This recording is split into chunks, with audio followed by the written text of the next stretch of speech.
Hello, I'm Nate, aka B-Tier Mutineer, and in today's video, I'm continuing my series of ranking all the items in Dragon Age Origins. This time, it's the accessories turn. As with my other rankings, I'm giving each item a score from 1 to 5, 1 being the worst, 5 being the best. I'll be ranking items within each category, only comparing it to other items of the same type. So obviously, a belt with a score of 5 doesn't necessarily compare to a ring or amulet of the same score. And you also have to take into consideration that some items are only good for certain types of builds, in which case they may get a lower overall score just because they're useless for most characters. But I explain why I give an item a specific score, so it should be fairly obvious when this is the case.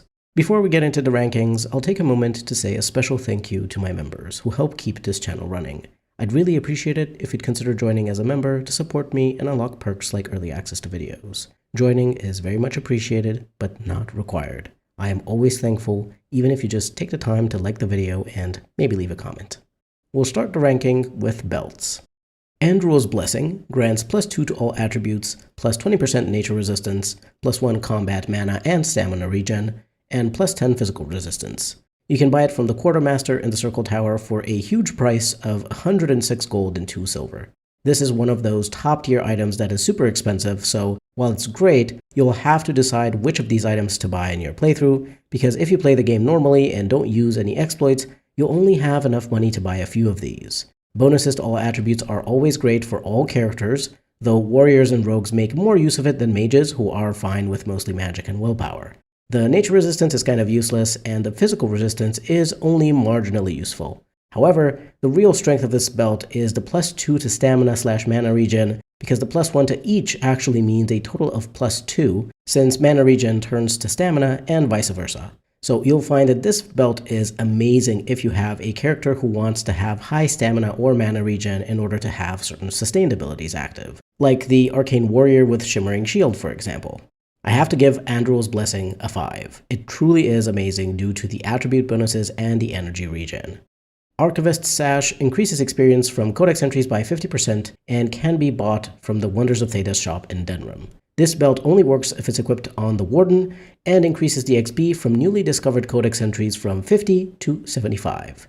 Only the Codex entries that you actually click on with the eye icon count, and obviously you'll gain some of these before you can buy the Archivist's Sash. You can get no more than around 4,500 XP from doing this, and it's pretty tedious. The best way to use it is to just equip this belt on the Warden before clicking on a Codex entry, and then switching back to your preferred belt afterwards. Or clear out an area of enemies, switch to this, and go around to pick the Codex entries in one run, so that you don't have to keep switching belts if you're in a Codex-heavy area like the Circle Tower.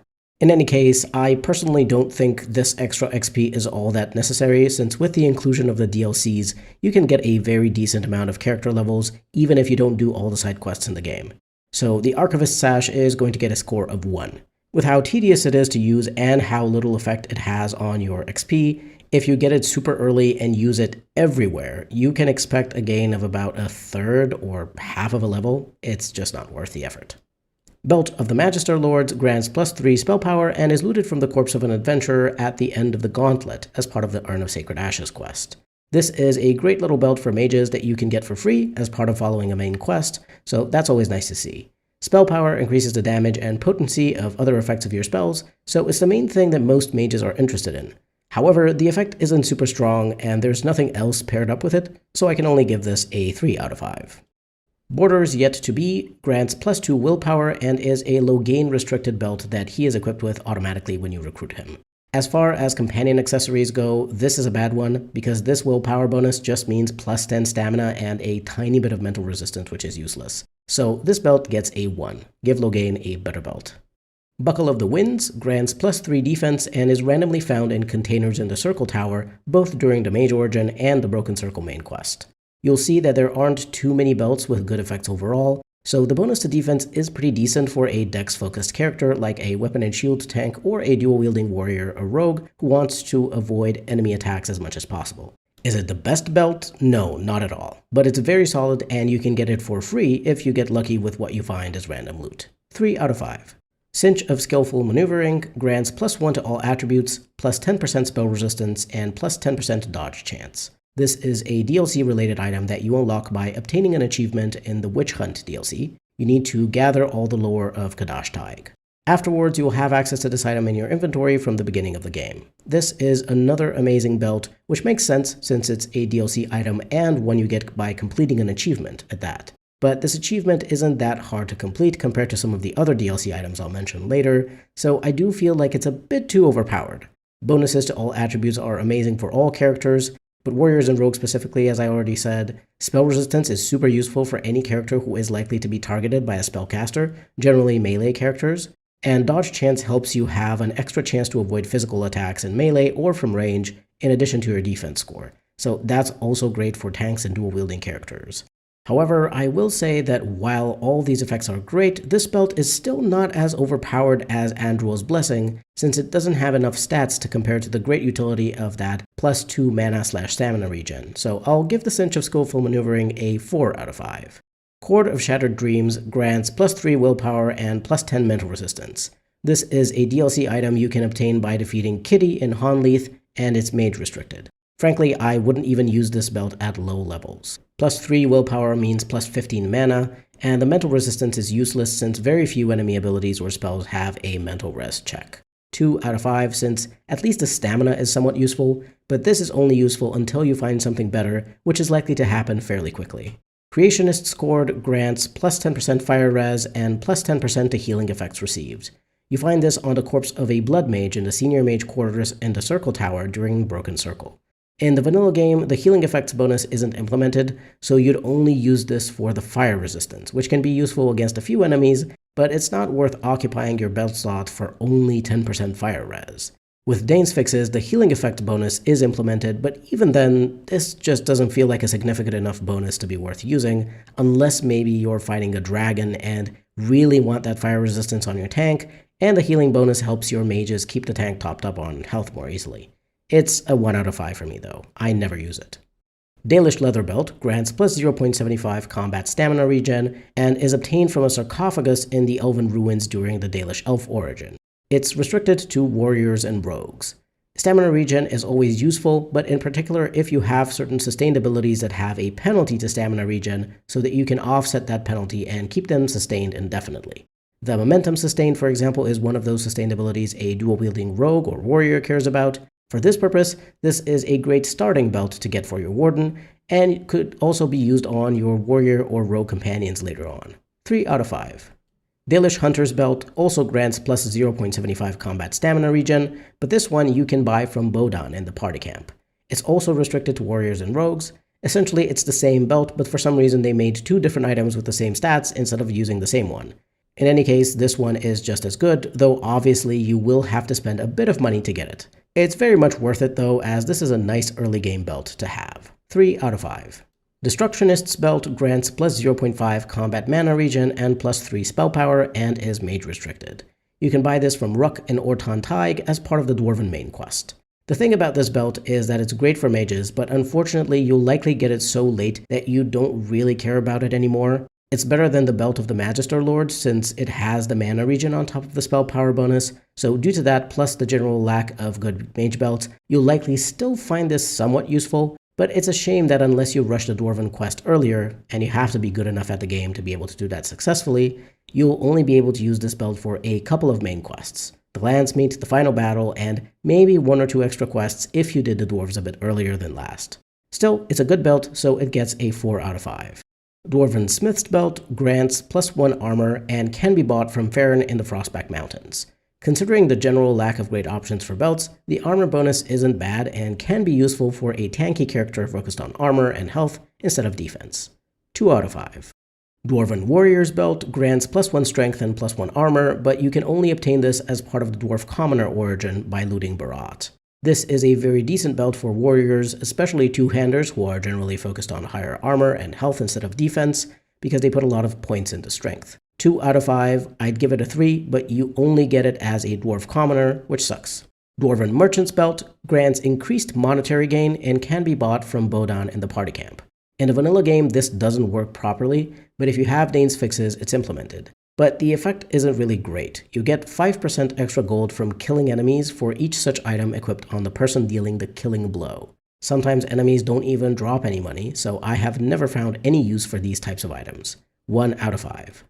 Earthen Cinch grants +1 armor and +5% nature damage. You can loot it from a chest in the basement in the Circle Tower during the Mage origin. It's kind of the same thing as a Dwarven Smith's belt, since the nature damage bonus is useless. Most enemies in the game are resistant or immune to nature damage, and you only deal nature damage with one spell, Stinging Swarm, with certain poisons added to melee weapons, and 1 or 2 weapons have a tiny amount of added nature damage to their attacks.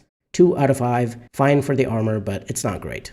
Elf Rope grants +20% nature res and can be bought from Varathorn in the Dalish camp after completing the Nature of the Beast quest by siding with the elves or breaking the curse, or otherwise you can loot it from his corpse if you side with the werewolves. It's warrior and rogue restricted. I've never found nature resistance all that important in the game. A few enemies deal nature damage, such as deep stalkers and poisonous spiders, but the nature damage numbers aren't big enough to warrant building nature resistance on your characters. 1 out of 5.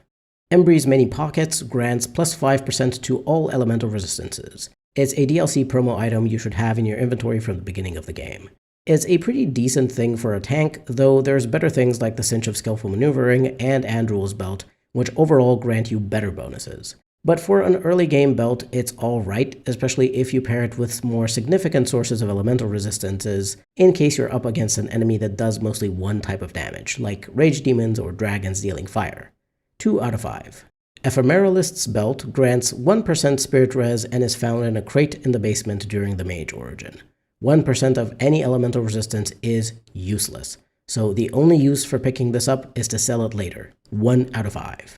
Fencer's Cinch grants +4 attack and is obtained as part of the City Elf origin, looted from the Guard Captain's corpse. Bonuses to attack are always nice for warriors and rogues, and even arcane warriors, because if your attack score is too low, you're going to miss too much. This is definitely useful past the early game if you have a character who needs the extra attack and don't have anything better to give them. 3 out of 5. Guildmaster's Belt grants +3 cunning, +5% dodge chance, and increases monetary gain. It's a promo DLC item you should have in your inventory from the beginning of the game. I've already talked about the increased monetary gain not mattering. It doesn't do anything in the base game, and it's not good enough even if you implement it with Dane's fixes. The extra cunning and dodge chance, however, are great for a rogue. Cunning increases your effectiveness at stealing and picking locks, as well as your warden's chance to succeed at persuasion options and dialogue. And if your rogue has the lethality passive and their cunning score is higher than their strength, cunning will be used for the attribute-based damage bonus of their weapon instead of strength. Always great to have this one on rogues, especially melee ones. 4 out of 5 since it's not one of the most powerful belts in the game, and it's only good for rogues. Hardy's Belt grants +1 Constitution, and you can steal it from the Quartermaster in Ostagar. It's fine enough for a free item you can get in the super early game, but it just amounts to +5 health and a tiny bit of physical resistance. You'll want to switch to something better as soon as possible. 2 out of 5 since it's at least somewhat useful. Longbowman's Belt grants +2% ranged crit chance and can be bought from Bodan in the party camp. Ranged crit chance is great if you want to make your archer's auto attacks crit more often, but in my opinion the archer already has 2 auto crit abilities that do a lot of damage, Critical Shot and Arrow of Slaying, so you don't necessarily need a high ranged crit chance. If you don't have anything better to give them, like something that increases their dexterity or all attributes, this is fine. 2 out of 5 since it's only useful for archers and no one else, and marginally useful at that. Magister's Cinch reduces hostility and grants +10% to healing effects received. You can find this on a Templar's corpse in the West Brazilian forest. In the vanilla game, this belt does absolutely nothing, because neither of these effects is implemented. If you have Dane's fixes, then your character's threat to each enemy is reduced each second for the first effect, and healing spells and poultices will heal you an extra 10% for the second effect. Since this is a Magister's Belt, I imagine maybe mages are supposed to use this so that they are less likely to be targeted by enemies and they can heal themselves more easily, but mages already have a high magic attribute, which means healing is already more effective on them. And if you have a tank in the party, your mage shouldn't really be attacked by enemies often either. As it stands in the vanilla game it's useless, and in the modded version it's still quite questionable. 1 out of 5. Mixed Metal Rounds grants +2 Dexterity, is Zevran restricted, and it's automatically equipped by Zevran when he joins your party. This is a great belt for a rogue, so it's a shame it's only available to Zevran, especially because generally melee rogues care more about increasing their cunning. It will still increase Zevran's damage with daggers and grant 2 extra defense and 1 extra attack, but it would be better for an archer generally. But as it stands, this is actually one of the only good companion accessories in the game, So hey, at least Devon got something useful. 4 out of 5. 1 for the Ditch grants +1 Constitution and +10 Physical Resistance, is Oghren restricted, and it's automatically equipped by Oghren when he joins the party. This is Oghren's unique item, and it frankly sucks. Two-handed warriors already get access to the Indomitable Sustained, which makes them immune to stuns, knockdowns, and slip effects, which are the main things you can resist by having a higher physical resistance. The Constitution bonus only amounts to +5 health and a tiny bit of extra phys res. It's better than nothing, but barely. 2 out of 5. Ornate Leather Belt grants +1 strength, and you can buy it from Old Tegrin in the Gentle Path random world map encounter. This is actually fairly useful for warriors, since it may allow them to equip a higher tier weapon or piece of armor earlier, and of course it also increases their damage and attack score, which is great. This belt doesn't have anything else on it though, which does make it quite a weak item overall, since you'd rather have a high bonus to one thing or multiple smaller bonuses. But it's still pretty good, especially earlier on in the game when you're still working towards increasing your warrior's strength enough so that they can equip their best gear. 2 out of 5. Sash of Forbidden Secrets grants +6 willpower, +6 spell power, +15 mental resistance, and it improves blood magic. This is a DLC-related item you can have in your inventory from the beginning of the game if you get the Reaper achievement in the Golems of Amgarak DLC, which involves killing the Harvester on any difficulty. Golems of Amgarak is a very difficult DLC, mainly due to the Harvester being a very powerful boss enemy, so I do understand that they wanted the reward you get from this achievement to feel super powerful, together with the amulet you can get for defeating him on Hard or Nightmare. But this is just absolutely overpowered. There is no other accessory in the game that gives you such powerful bonuses for a mage. +6 willpower equals +30 mana, and +6 spell power is a huge bonus to the damage and effectiveness of your spells. The mental resistance doesn't matter, and you only need one instance of the improved blood magic effect, which lowers the health costs of your spells by 25%. But even if your mages don't have the blood mage specialization, this is still the best belt to give them unless they're an arcane warrior.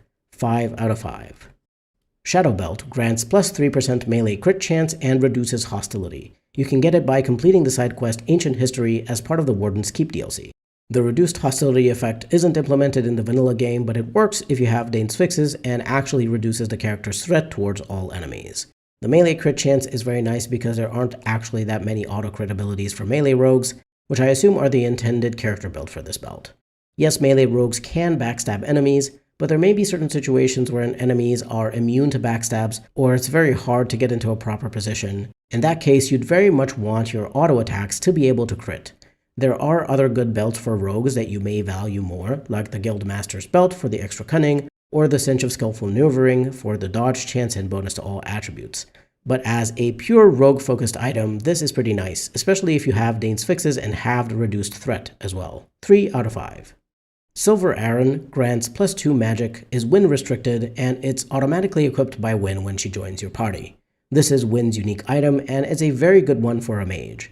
Other than the Sash of Forbidden Secrets, this is among the best base game mage belts together with the Destructionist belt and the Belt of the Magister Lords, which gives spell power. It's a shame this is only usable by Wynn, but at least it's good enough to keep using it on her. 4 out of 5.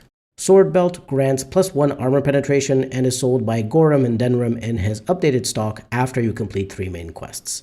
If this had been available in his initial stock, I would have said it's pretty good for the early and mid-game, but after you've finished 3 main quests, you're at a point where 1 AP doesn't matter anymore. You'll have a good amount of AP on your characters, and in fact most enemies in the game don't even have very high armor scores. Outside of a few bosses, most enemies have less than 10 armor, and even elite enemies have just about 12 to 15 based on my calculations. So unfortunately, the sword belt is useless. 1 out of 5. Swordsman's Girdle grants +2% melee crit chance and is sold by Alarith in the Denram Alienage. If you're an elf, you can buy stuff from him before the Unrest in the Alienage quest is completed and the elves are saved. Otherwise, you have to do all of that before you can buy stuff from him. And of course, if you used a blood ritual or allowed Caladrius to take the elves, then Alarith will refuse to trade with you. If for some reason you don't have the Warden's Keep DLC to get the Shadow Belt, this is a slightly lesser version of that since it just increases your melee crit chance by 2% instead of 3 and doesn't have any additional effects. It's fine, though you get it so late during the Landsmeet portion of the game that I find it pretty useless. 2 out of 5. These were the belts. Some are overpowered, some are pretty good, but a lot of them are pretty underwhelming or outright useless. I wish there had been more belts in the game and that they'd had more varied effects. Especially in the higher tier of belts, there's not really anything you can buy other than Anduril's Blessing, which is uber expensive. Would have loved to see a few belts that cost about 10 to 20 gold and were very good, but not amazing. I always feel like I don't have enough choices for my characters when it comes to belts, especially if I'm doing a challenge run or a playthrough without DLC items, since most of the great options are the DLC ones. Moving on to amulets. These are slightly more numerous than the belts, but a lot of them are pretty useless, I'm not gonna lie. And they have the same problem where most of the useful and super powerful ones are DLC items, plus one very expensive base game amulet. Amulet of Accord grants plus 10 physical resistance and reduces hostility. You can buy it from Barlin in the Lothering Tavern. As before, the hostility reduction doesn't work in the base game, but it accurately reduces your character's threat towards all enemies if you have Dane's fixes. The physical resistance bonus is fine in the early game, especially for a weapon and shield tank or dual wielder who doesn't have access to the two-handed Indomitable sustained. But just 10 phys res and nothing else will very quickly lose relevance. You could have this on a melee rogue for a while in the beginning, since it's decent to make them more resistant to effects like stun and knockdown, as well as reduce their threat if you have Dane's fixes. But I recommend replacing it with something better as soon as possible. 2 out of 5. Amulet of the War Mage grants plus 5% to all elemental damage types. This is a promo DLC item you should have in your inventory from the beginning of the game. I think this is a great option if you have an offensive mage build that uses very varied spells that deal different elemental damage. You can easily pair these small bonuses with other larger bonuses from your staff, robe, mage gloves, and possibly some rings, and you'll increase the damage of your spells by a decent amount. Keep in mind that the bonus cap for elemental damage in Origins is plus 30%, so there's no point in having more than that. This amulet could potentially also be used by non-mages since it increases any elemental damage you deal, not just from spells and staff basic attacks, but also from runes, poisons, bombs, and any elemental damage that appears as a bonus on weapons. So if you're using a lot of elemental damage runes in your weapons, or use poisons or elemental weapon coatings, or perhaps even just have a bomb-heavy build where you throw all sorts of acid flasks and other grenades at enemies, then this could be useful. I'd still pair it up with some other sources of bonuses to elemental damage since 5% is not very noticeable, but if you can reach at least 15%, that should be quite nice. So because of this, I'll actually give Amulet of the War Mage a 4 out of 5 since it's more useful than it may initially appear when combined with other bonuses of the same type. Anarin's Token grants plus 10% to electricity, nature, and spirit resistance. This is an amulet you can obtain as part of Wynn's personal quest, and as long as Wynn is equipping it or you have it in your inventory, Wynn's Vessel of the Spirit spell will be augmented quite strongly. Keep in mind you can't equip this on another character, it's either on Wynn or in your inventory, not equipped by anyone. On its own, the amulet isn't all that useful, but the Vessel of the Spirit buff is super strong, so if you enjoy having Wynn in your party, then this is great. 3 out of 5 since the bonuses themselves are meh. Apprentice's Amulet grants plus 5% fire and cold resistance and plus 1 armor. You can obtain this from a bunch of places like the basement in the Mage Origin, a charred corpse in the Circle Tower during Broken Circle. You can buy one from the Wonders of Thedas in Denrim, from the Lake Callanhead Inn, or Old Tegrin in the Gentle Path random world map encounter. I don't know why you can find this and buy it from so many sources, since it's not very good. The extra armor is the most useful part of this, but even that is most useful in the early game, when your armor pieces don't add very much. Later on, just 1 armor doesn't feel like enough. 5% elemental resistances don't really do anything unless paired with other sources of resistances, and in general, elemental resistances aren't super useful outside of a few specific encounters. 2 out of 5 since it's not totally useless, but I'd only use this in the early game. Athras's Pendant grants plus 4% spell resistance and can be obtained as a reward from Athras in the Dalish camp for completing the side quest Lost to the Curse. This is too small of a spell resistance bonus to be good to use on a melee character. However, you can actually complete Athras's quest and then use the pendant to trade with the Mad Hermit in the East Brazilian Forest, either for the Acorn if you're doing the Grand Oaks quest, or for the Ancient Elven Helm. Due to this extra use for the amulet, I'll give it a 2 out of 5. Blood-Gorged Amulet grants plus 12 Constitution and has a penalty of minus 3 Strength and Willpower.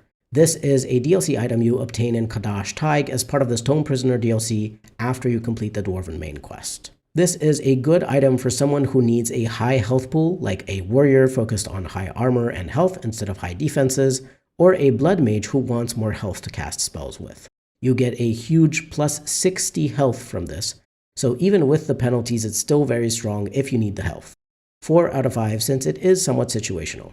Caridin's Cage grants plus 20% electricity resistance and has a penalty of -1 cunning. You can loot it from Caridin if you side with Bronca in the Anvil of the Void part of the Dwarven main quest. I don't really know if there's any part of the game where you need electricity resistance. I certainly haven't ever felt the need for it in 15 years of playing this game, so this item is utterly useless. 1 out of 5. Charm of Flame grants plus 5% fire damage and can be either found in the basement as part of the Mage Origin, or as random loot from various Magi treasure containers. It's fine enough in the early game if you deal fire damage with your spells, staff, or other things like runes or bombs. I will say that this 5% doesn't feel like much unless you combine it with something else, just like the Amulet of the War Mage, but at least that one has bonuses for all elements. But if you have other sources of extra fire damage, this may be decent early on, especially if you aren't using DLC items. 2 out of 5. Charm of Still Waters grants plus 1 willpower and can be randomly looted in containers in the Circle Tower, either as part of the Mage Origin or the Broken Circle main quest. Levy Dryden in Soldier Speak also sells this, but you really don't want to loot this or buy it because that's just plus 5 stamina you're getting. If you have access to literally no other amulet, then I guess this is better than nothing, but it's just not good enough to get any extra points. 1 out of 5. Dalish Pendant grants plus 10% nature resistance and can be bought from Bodan in the party camp. Other than some abilities from spiders and deepstalkers, there's not enough nature damage in the game to have to worry about this, so don't buy it. 1 out of 5. Deadhead Charge grants plus 20 physical resistance and has a penalty of -1 willpower. It's looted from the High Dragon on the mountaintop, which you can find as part of the Urn of Sacred Ashes main quest. Physical resistance is decently useful, but not on its own like this, and especially not at the point at which you're already able to kill the High Dragon. I would actually find the Apprentice Amulet more useful than this due to the extra armor point, so this gets a 1 out of 5. Faulty Amulet grants plus 20 mental and physical resistance with a -3 armor penalty. You can obtain this from the new blacksmith in Redcliffe if you let Owen die and then lie about being Owen's friend. But it's not worth lying for. Mental res is useless, and phys res, as I've said, is only useful earlier on or on a super tiny thing like a rune, or else if paired up with other actually useful effects. 1 out of 5. Feral Wolf Charm grants plus 5 exploration health regen, plus 1 armor, and plus 15% nature resistance. It's a DLC item you should have in your inventory from the beginning of the game. With how quickly you regenerate health during exploration, I don't really understand the purpose of that effect. You just have to wait for like 20-30 seconds to get back up to full health if you are in a difficult fight, and then you can get right back into the action. The plus 1 armor is nice, and the nature resistance isn't entirely useless, though it's not too good. I think the Apprentice Amulet is better because it has a bit of fire and cold resistance, and you're more likely to be against dragons, rage demons, and mages casting fire or cold spells, rather than enemies dealing nature damage. 1 out of 5. Hollahorn grants plus 10 mental resistance and is obtained if you convince Allura in the Dalish camp to put the Hala down erroneously. She gives you its horns as a reward, and you can have Verathorn craft you this amulet.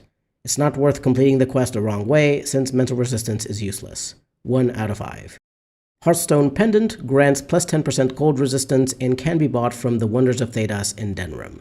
Cold resistance is alright since some enemy spellcasters cast ice spells, though far less useful than fire resistance, so I wouldn't buy this. Only having a small amount of elemental resistance and nothing else is also bad. 1 out of 5.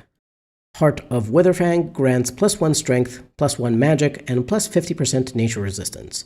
This is looted from Witherfang as part of the Nature of the Beast main quest if you side with the Dalish and kill the werewolves. It's not really an amulet I recommend using most of the time because nature resistance is pretty useless, as I said earlier, but 50% is a solid amount, so you could equip this in certain areas when dealing with poisonous spiders or deepstalkers. Otherwise, if you want to equip a mage with something that increases their power but don't want elemental damage, the bonus to magic gives you plus 1 spell power, and the bonus to strength may be useful earlier on in the game if you want to equip a weapon or armor piece that has a higher strength requirement. If you're doing some kind of challenge playthrough and aren't using DLC items, or doing something even more restricted like a quest or NPC item only run, then it's pretty good. 2 out of 5. Heirloom Necklace grants plus 10% spirit resistance and can be found in the estate during the City Elf origin or in a locked chest during the Dalish Elf origin. In the Dalish origin, you have to speak to Ashale and be able to persuade her to give you the key. Spirit resistance is pretty useless for most of the game though, but can be decent against the Archdemon spirit damage abilities. However, I'd just mainly use some spirit bombs instead to protect yourself from that, and while there are a few demons or creatures dealing spirit damage, this just isn't it, since it doesn't have any other bonuses. 1 out of 5. Life Drinker grants plus 4 spell power and is restricted to blood mages. You can loot this from a dragon egg in the Mountainside Caverns as part of the Urn of Sacred Ashes quest.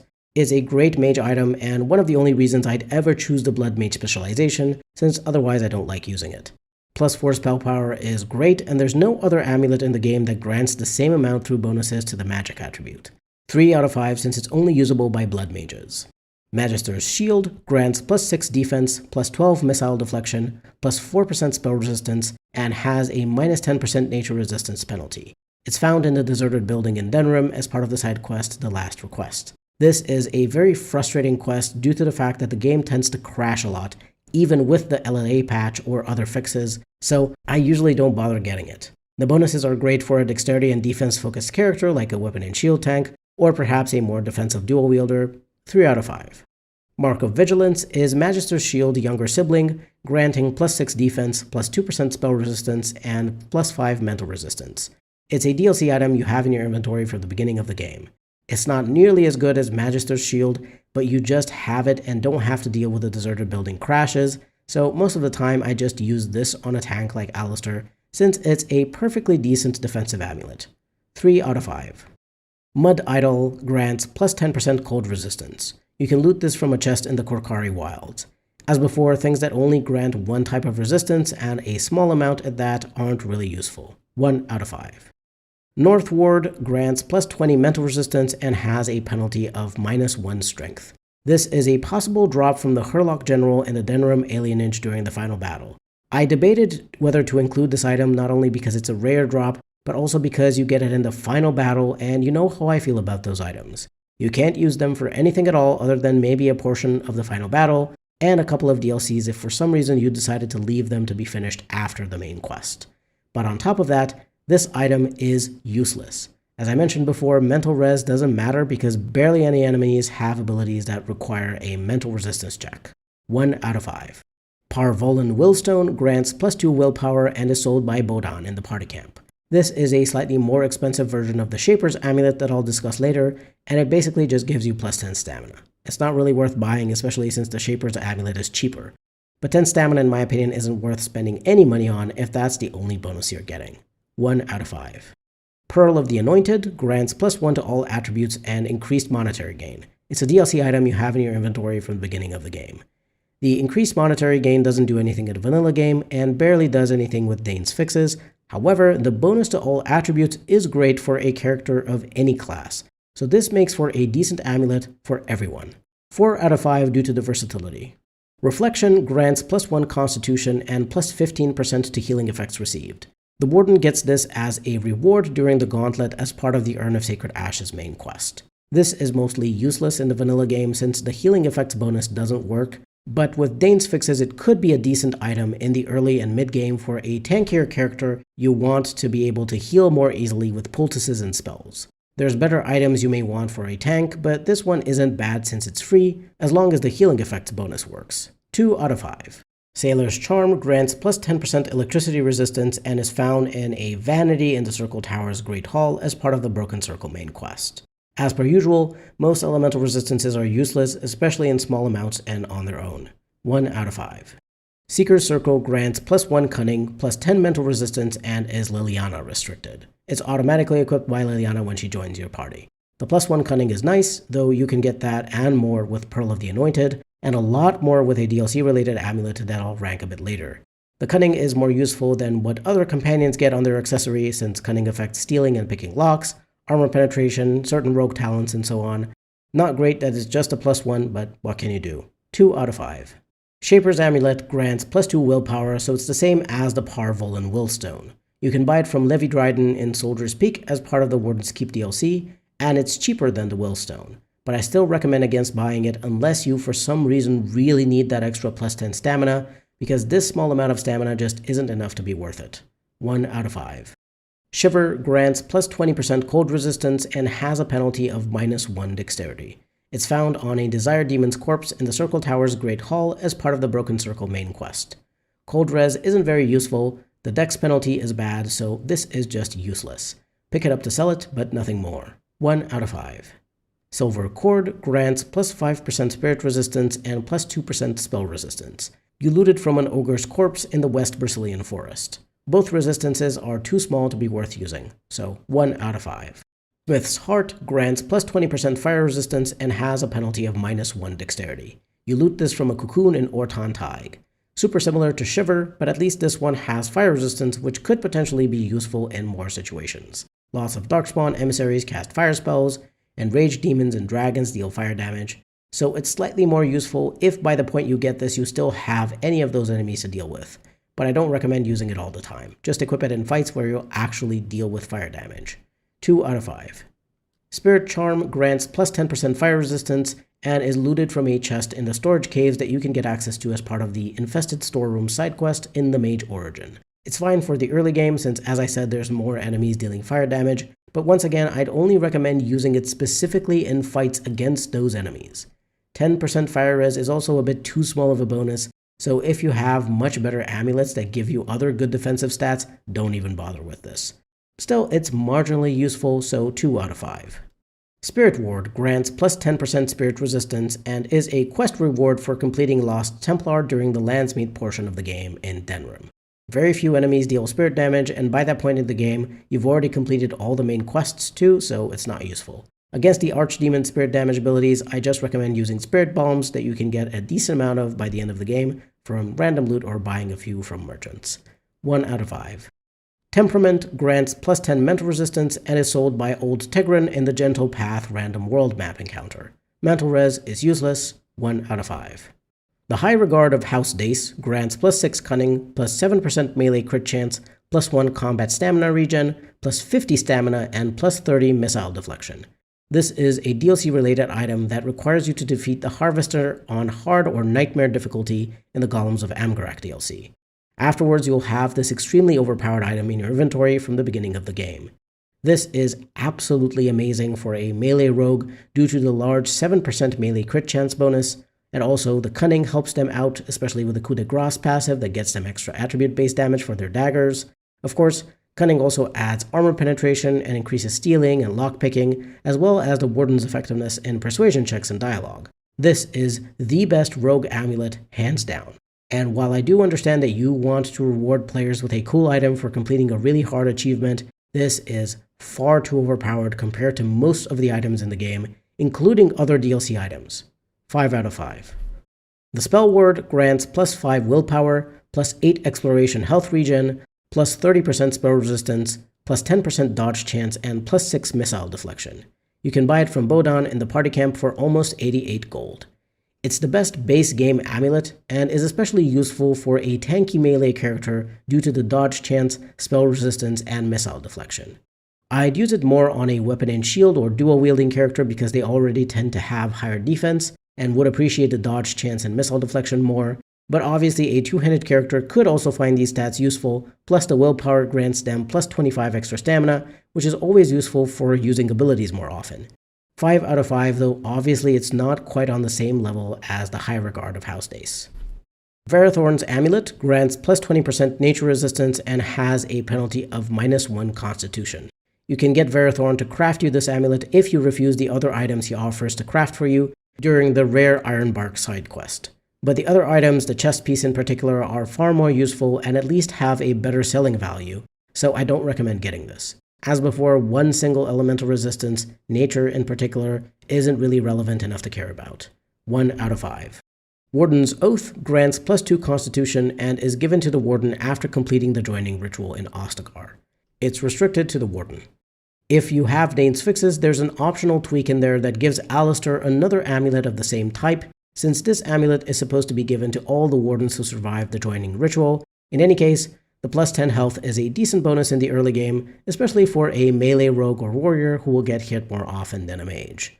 If you want to use this amulet for the entire game, it's going to start feeling weak from the mid-game onwards, but it's not terrible and can certainly be done, especially on lower difficulties. 2 out of 5. Wildstone Clasp grants +1 willpower and +10 mental resistance and is Morrigan restricted. Obviously, this is Morrigan's starting accessory and she'll automatically have it equipped when she joins your party.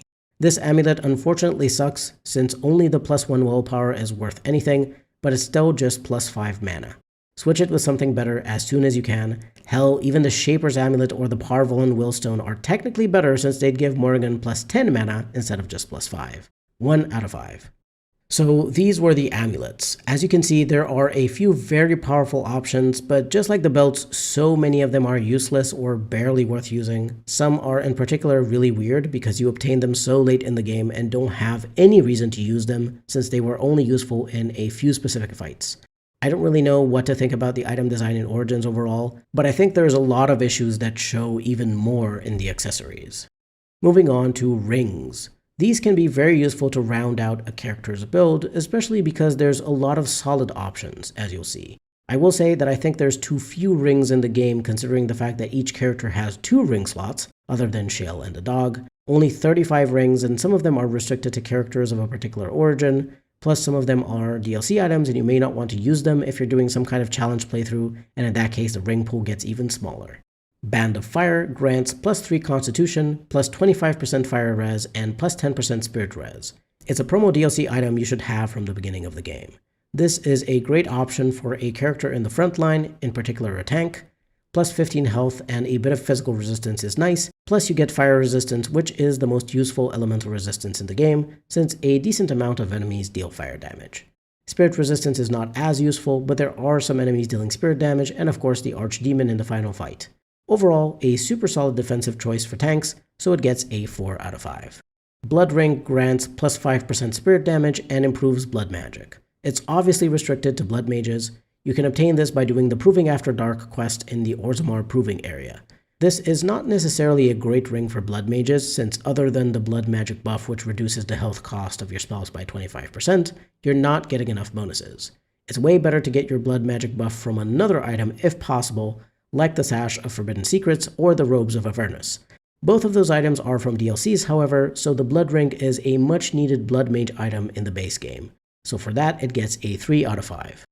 Dalish Battery grants +10% electricity damage and is looted from the Blood Mage leader in the deserted building in Denrim as part of the side quest, The Last Request.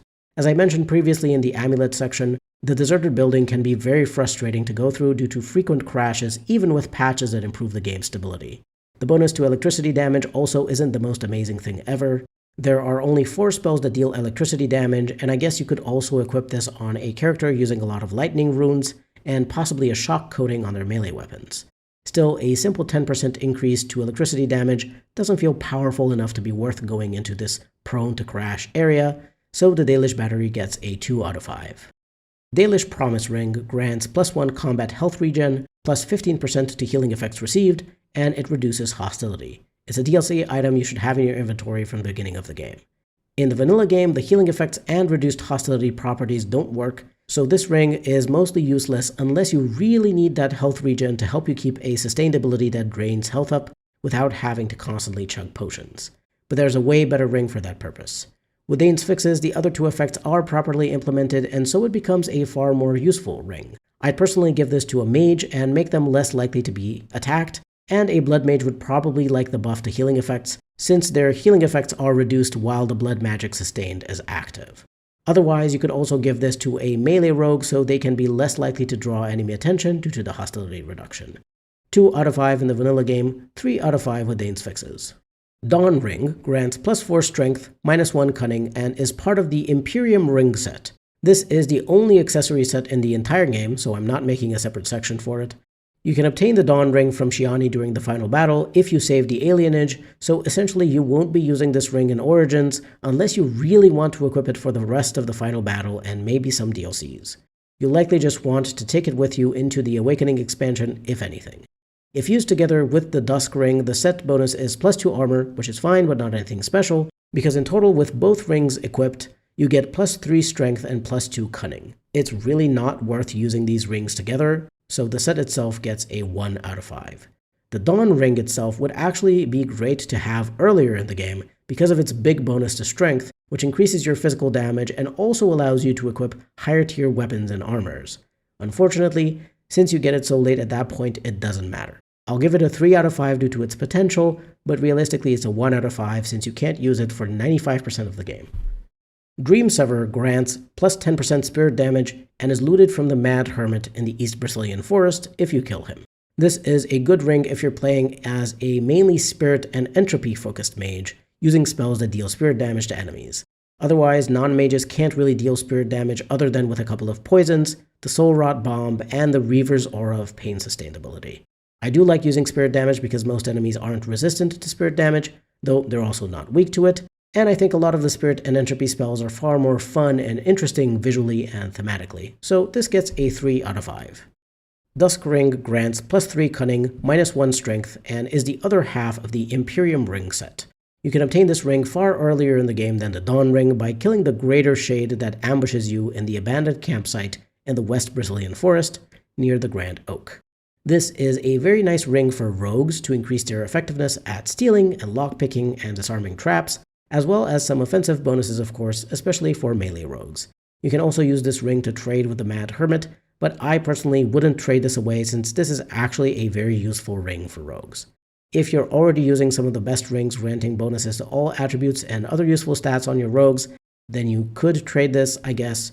All in all, this is very solid, so it gets a 3 out of 5. Ember grants plus 5% fire damage and is sold by Bodan in the party camp.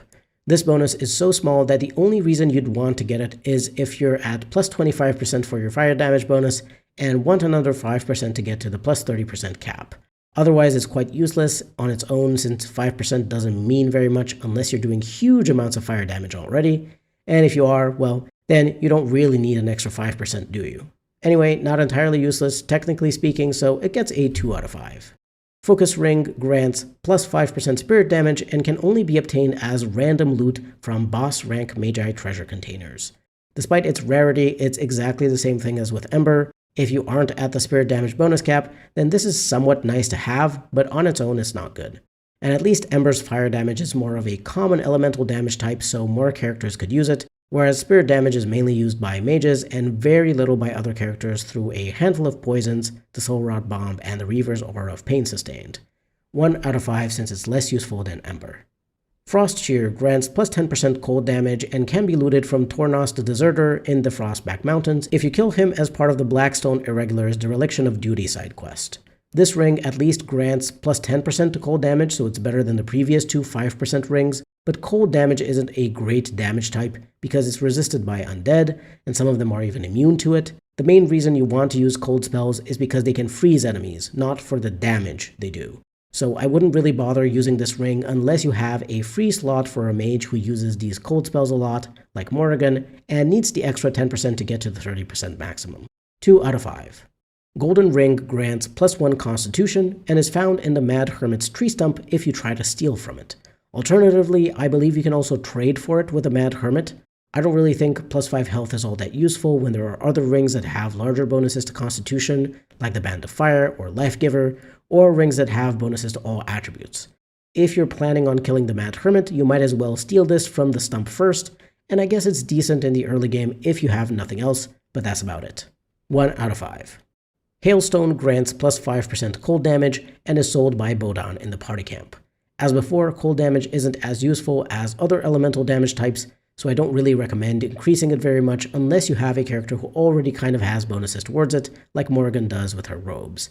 But 5% isn't useful unless you need it to get to the 30% maximum, and even then you have Frost Shear, which you can get for free by killing the Deserter in the Frostback Mountains. So Hailstone gets a 1 out of 5. Harvest Festival Ring grants plus 2 strength, plus 2 dexterity, and plus 4 attack. This is a DLC item you loot as part of the Stone Prisoner DLC in Hanleith. It's restricted to warriors and rogues, unfortunately, which means you can't use this on an arcane warrior who would also benefit from these effects. It's one of the best rings in the game from an offensive point of view. It also helps you equip higher tier weapons and armors earlier in the game, especially due to the fact that Hanleith is very easy to complete immediately after Lothering. 5 out of 5. Iced Band grants plus 10% cold resistance and is sold by Levi Dryden at Soldier's Peak as part of the Warden's Keep DLC. You can also find it as random loot from circle treasure containers, but it's absolutely useless. Very few enemies use cold damage spells, and as I said earlier, one single elemental resistance on its own is just not good. 1 out of 5. Keeper's Ring grants +1 dexterity and is given to the Dalish Elf Warden at the end of the origin. You could also loot this from Zathrian if you kill him as part of the Nature of the Beast domain quest, either by siding with the werewolves or killing him after you kill the werewolves for him. It's a decent early game ring for rogues or defense-focused tanks, but of course it's overshadowed by larger bonuses to dexterity or all attributes. Still, not as useless as a +1 constitution bonus, so 2 out of 5. Key to the City grants +2 to all attributes, +4% spell resistance, and +10% to healing effects received. You can obtain this as part of the secret quest, The Key to the City in Orzammar. This is one of the best items in the entire game due to the huge +2 to all attributes. The tiny spell resistance bonus is nice, but doesn't matter that much. The healing effects buff doesn't work in the base game, but it's implemented if you have Dane's Fixes, so it's a nice little added thing. Pretty much every character will want to use this ring unless it's a very specific build that needs certain rings to do best, like for example a Blood Mage using only base game items deciding to use Blood Ring and Life Giver together. It's just such a powerhouse and useful to everyone, so of course it gets a 5 out of 5. Life Giver grants +10 Constitution, +3 Combat Health Regen, +10 Exploration Health Regen, +3 Armor, and +20% to healing effects received. You can buy it from Garen in the Orzammar Commons for almost 88 gold. The +10 Constitution means +50 extra health, which is amazing for anyone, but especially armor and health-focused tanks as well as blood mages. The combat health regen is nice, though you won't feel a super large difference. The main reason you want it is if you have a sustained ability that is draining your health. The exploration health regen doesn't really matter because you usually regenerate your health decently quickly and don't have to wait too long to get back up to full HP. Armor is always useful, though this one in particular is great for tanks or frontline characters. The healing effects buff doesn't work in the base game, but is properly implemented with Dane's Fixes, and it's a bonus that goes very well with the other effects. Overall, this is another amazing base game item, though it is expensive, so you'll have to choose which of these super good items to buy. 5 out of 5. Lloyd's Magic Ring grants +2 strength and -1 cunning. You can get it as a reward from Lloyd if you convince him to fight the undead at night in Redcliffe and manage to keep him alive. It's not a terrible quest reward, but without a healer who can cast Heal and also ideally other spells like Cleansing Aura, it can be pretty hard to keep all the Redcliffe villagers alive, especially Lloyd, who is super weak. But it's a pretty good early ring for warriors or even rogues who may want to equip a higher tier weapon or armor that has strength requirements. So 2 out of 5. Memory Band grants a bonus of 1% to XP gained. It's a promo DLC item that should be in your inventory from the beginning of the game. This is another one of those gain XP or money accessories that's just not good enough. The game always rounds down fractions, so you won't get any bonus on any gains that are less than 100 XP, which is most enemies that you kill that are under elite level, all codex entries and picked locks or disarmed traps, and even some quest rewards. By the time you get to level 24, a 1% increase in XP would mean you would have gotten 1,725 XP, enough to get you about 12% of the way towards level 25, or even less, due to the loss of XP from the rounding error. Definitely not worth tying up one of the ring slots for the entire game for such a small amount of XP. The Archivist Sash can at least just be put on before you click on a codex entry, and in total could give you about a third or so of a level, certainly far more XP than the Memory Band. If the Memory Band had a 5% XP bonus, it would have been decent, and there are a few mods out there that change its stats to make it slightly more useful, like giving it a +1 to all attributes on top of the XP gain, but as it stands, it gets a 1 out of 5. Morrigan's Ring grants +2 willpower, and it's a ring the Warden can receive as a gift from Morrigan if they are in a romance with her. It's a nice gesture, but +2 to willpower just means +10 stamina or mana, which is not really worth using. Other than for role-playing reasons or perhaps a challenge playthrough of some sort, this has no use. 1 out of 5. Ring of Ages grants +20% to all elemental resistances and is sold at the Wonders of Thedas in Denrim for the quite large sum of over 78 gold. I've mentioned previously that elemental resistances aren't really very important in the game, unfortunately, other than in a few fights against special bosses like High Dragons, the Archdemon, and a handful of other enemies. If you have the extra gold and want to have the extra resistances for your party's tank in these specific instances, then go ahead and buy this. But unfortunately, since it's so situational, only useful for a tanky character, and expensive, I can't give it more than a 2 out of 5. Most of the time, I'd even use something like the Keeper's Ring that just gives you +1 dexterity over this. Ring of Faith grants plus 10% fire damage and is found in an inscribed chest in the Haven Chantry as part of the Urn of Sacred Ashes main quest. It's mage restricted, which is honestly a shame because you can deal fire damage quite easily with runes as well as fire arrows or bolts, not to mention fire bombs or flame coatings, plus having the weapon enchantment, flaming weapons from a mage in the party. Fire damage is the best elemental damage type in the game due to the fact that Darkspawn and Undead are weak to it, and they are the most numerous enemy types in the game. Still, this is very useful to give to a mage that uses fire spells fairly often and needs the extra fire damage to get to the plus 30% bonus cap. But of course, if you already got to the plus 30% maximum from other things like your mage gloves, staff, and robes, then this is not needed at all. Due to the fact that it doesn't have anything else than the fire damage, I'll give it a 2 out of 5. Good, but not useful often enough and by enough characters.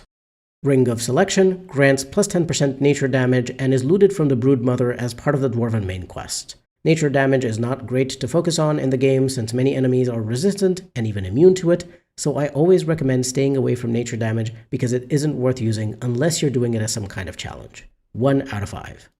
Ring of Study grants plus 1 magic and is given to the Mage Warden as part of the Magi origin after completing the Harrowing. It's a perfectly decent ring for a mage in the early game, though of course any ring that has bonuses to all attributes is just better, since it also increases other stats. Still, increasing your spell power by 1 in the early game is nice. 2 out of 5.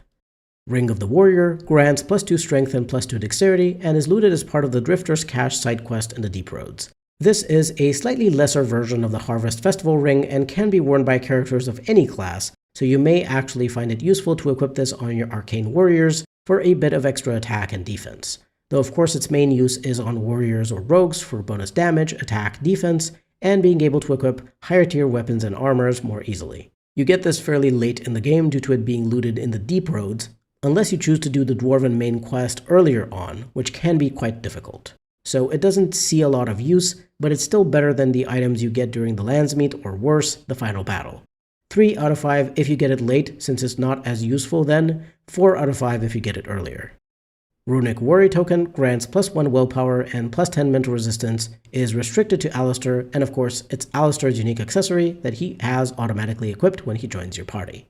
Unfortunately, this is another one of those useless ones that I recommend switching as soon as you can with something more useful, because plus 1 willpower means plus 5 stamina, and the mental resistance is useless.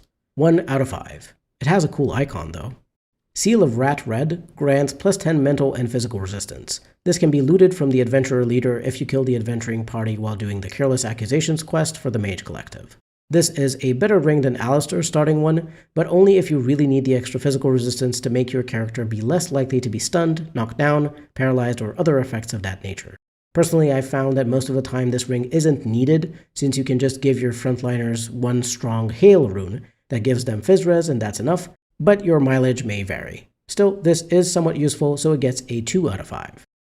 Silver Leaf grants plus 1 cunning and can be given to the player by Panowin in the West Brazilian Forest after completing the Nature of the Beast quest by curing the werewolves, if you manage to convince her not to go after the humans who are cured.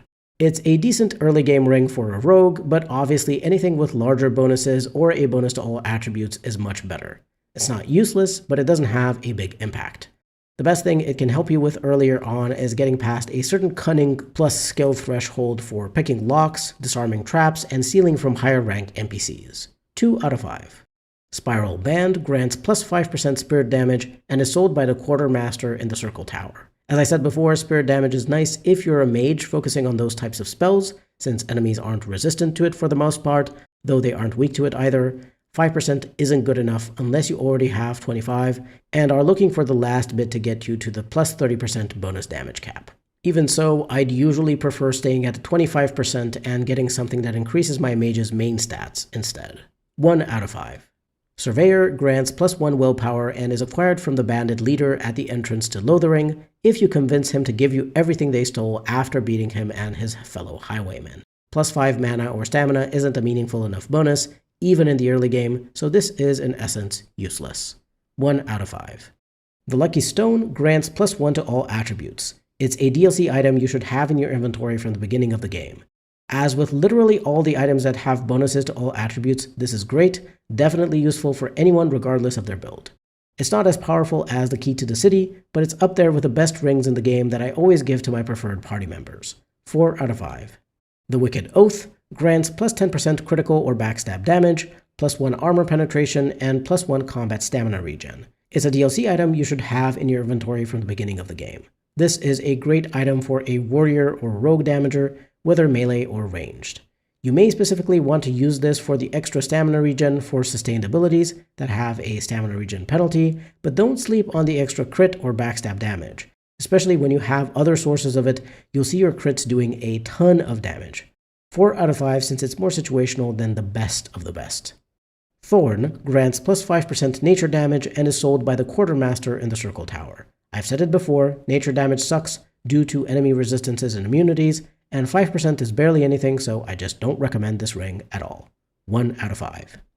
Twitch grants plus 5% electricity damage and is sold at the Wonders of Thedas in Denrim. Electricity damage is decent since it also drains some of the stamina of warrior or rogue enemies, plus not many enemies are resistant or immune to it. 5% isn't enough to matter if this is your only bonus, and as I said before for one of the other 5% elemental damage rings, even if you're at plus 25% and you're looking for 5 more to get to the maximum, I'd rather stay at 25% and get a more useful ring that increases my character stats instead. The only 5% ring that I gave a 2 was Ember, because fire damage is better and more plentiful. Electricity damage, not so much. 1 out of 5, though keep in mind it's better than the nature damage rings. With that, we reach the end of the accessories rankings. It's a bit of a mixed bag. There are some amazing accessories in here, but a lot of them are DLC related, or if they're in the base game, they're super expensive. There's not a lot of great accessories you can obtain for free in the base game, which is a bit of a shame, since with weapons and armors, you can get a lot more good ones just by doing various side quests or just as loot in various areas. Still, there's a bit of everything in here, so you can use accessories to augment your build by getting whatever's missing. In particular, this will tend to be mana or stamina regen for sustained abilities, attribute bonuses, and only after these the other lesser bonuses like attack, defense, elemental damage, resistances, crit damage, and so on.